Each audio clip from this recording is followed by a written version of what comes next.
उरलेल्या पिठापासून जेव्हापासून मी हे पराठे बनवले आहे ना, मी नेहमी ह्या पराठ्यासाठी 2 पोळीचं पीठ एक्स्ट्रा भिजवून ठेवते. तर सर्वात आधी मी कांदा बारीक चॉप करून घेतला होता.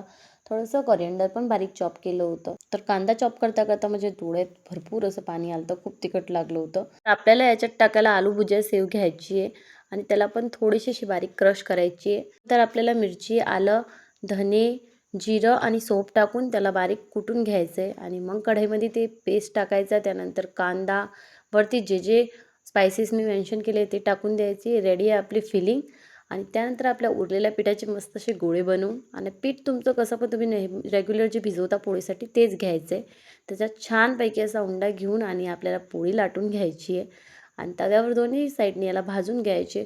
खूप क्रिस्पी बनतात, खूप छान बनतात. तुम्ही पण ही रेसिपी जर आत्तापर्यंत नाही ट्राय केली आहे तर नक्की एक वेळा ट्राय करून बघा. मी तुम्हाला गॅरंटीड सांगते, तुम्हाला हे पराठे खूपच आवडणार आहे.